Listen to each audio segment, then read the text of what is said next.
Welcome back mga kaaldab. Ito na naman po ang inyong lingkod, si Mr. Destiny, at magbibigay po tayo ng pinakamainit na update po ngayon sa social media. Naalala nyo pa po ba mga off-cam moments na dating nangyayari sa Broadway mga kaaldab, na kung saan karamihan nga po ang kuha sa loob po mismo ng Broadway sa Eat Bulaga. Siyempre, kapag may mga ganitong off-cam moments nila main guy, hindi natin may iaalis mga kaaldab na maalala nga po ang ganap kina Alden Richards at kay Maine Mendoza.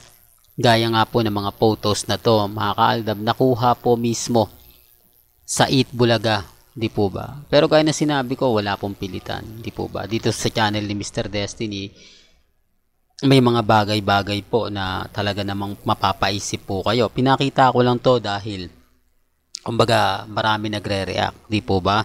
Na wala daw pong relasyon sila Mengay at si Alden. Mag-move on na raw po kayo, mag-move on na po raw tayo, para ito malaking sampal sa kanila. At remind ko lang po yung post ko na trending, hindi ko po yun inedit. Number 1 trending po talaga si Mengay. Re-remind ko lang, hindi po ako gumagawa ng mga edited picture para lang masabi na trending si Alden, trending si Maine.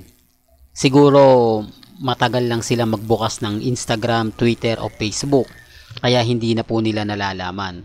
Siguro marami silang pinapalo o kaya hindi sila updated. Ganun talaga yung kapag hindi po kayo laging updated. May mga bagay-bagay na nahuhuli po kayo. Kaya nga po, sa mga bumabati ko sa akin na hindi raw po ako updated, mali po sila. Updated po tayo. Hindi lang po talaga nila matanggap na kumbaga nangunguna po tayo. Hindi po nila matanggap na tayo po agad-agad ang pinag-uusapan at pinagpepiestahan. Di po ba? Sabi ko nga dito sa channel ni Mr. Destiny, lahat po ng mga gusto nyong mapakinggan, mapanood, relax lang. Di po ba? Kampante lang. Bagamat maraming issue, bagamat maraming sinasabi, maraming mga katanungan, sa akin naman po hindi ko na pinapansin yung mga bagay na ganyan. Alam naman po natin na bitter lang po sila. Di po ba? Well, balikan natin itong photos na to. Ngayon, siguro mapapaisip sila. Di po ba? Ito nga po ba yung magkaibigan lang? Ito nga po ba yung walang relasyon na kada magkikita may mga halik na nangyayari? Kada magkikita may mga halik na hindi mo naman sinasabi o kumbaga nakikita kina Congressman Arjo at Maine Polkerson. Real talk, pasensya na po kayo kung bakit nabanggit ko yan. Ikinukumpara ko lang, di po ba? Ikinukumpara ko lang etong mga ganitong bagay sa mga armin para malaking sampal po sa kanila. Although throwback yan, aminado naman po ako. Di po ba? Throwback lang siya, pero kahit papaano mapapaisip din naman po sila. Kahit papaano kumbaga malalaman din po nila. Kaya nga po ako kampante. Kaya nga po ako matatag sa mga dumadaan at bumibisita. Di po ba? Kaya relax lang kayo, maging kampante lang. Sa dami ng mga ebidensya at resibo, sa dami ng mga nagre-react at nagko-komento, abay kampante lang tayo. Po ba? Tapos sasabihin nila lahat daw ng mga sinasabi natin hindi totoo, lahat daw ng mga binabalita natin hindi totoo. Okay lang po yan, di po ba? Ang importante lang naman po kung ano po yung mga nababasa ninyo, napapakinggan, napapanood, relax lang, di po ba?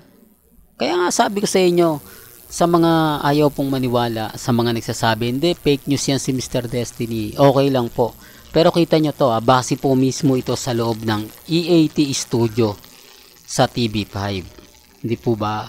Sila po nagpapatunay o yung mga Aldab fans na nanonood dyan ang magpapatunay na wala po talagang army. Hindi po talaga sinusuportahan ni Maine Polkerson ang mga army. Totoo naman po, ni binabanggit ang pangalan o binabanggit ang wala Punta po kayo ng YouTube channel niyan, Facebook page ng TV5, ng Eat Bulaga. Doon makikita nyo yung mga komento. Doon mababasa nyo. Baka, yung iba naman nagre-react. Hindi, mga Aldab naman yung nagko-comment Hindi, boycott nga po kami. Di po ba? Siyempre, kaya lang naman ako nanonood para ako po yung magiging dami.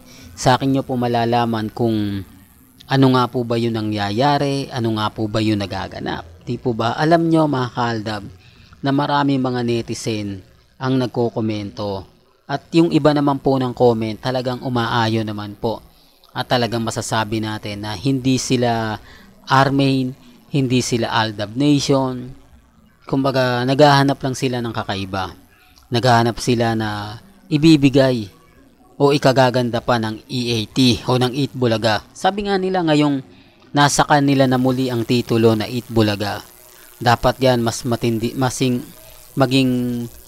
kumbaga mas aggressive pa sila na gumawa ng bagong record. Di po ba? Kaya nga po, sabi ko sa inyo, pag pumapasok ako sa mga punto na maraming mga katanungan at binabara ko, doon nyo makikita kung sino nga po ba talaga yung totoo. Doon nyo makikita yung mga bagay-bagay na mapapaisip po talaga kayo. Di po ba? Kaya nga po pag pinapakita ko tong throwback picture, lalo na po yung video, di po ba? Doon sila galit na galit. Kumbaga, paulit-ulit daw po ako, para daw po akong sirang plaka. Sila nga paulit-ulit ang tanong eh.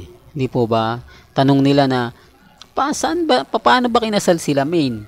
Paano ba nagkaanak? Oh, halos lahat yun lang po yung tanong. At bakit paulit-ulit din sila sa ayang kulto, di po ba? Mr. Paasa, etc. etc. Di po ba? Hindi na nawawala yung delulo, yung masasakit at maanghang na salita na maririnig mo.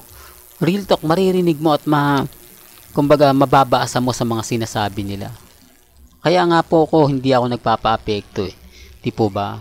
Updated pa naman po tayo. Tapos sasabihin nila sila yung bida. Pero okay lang po yan.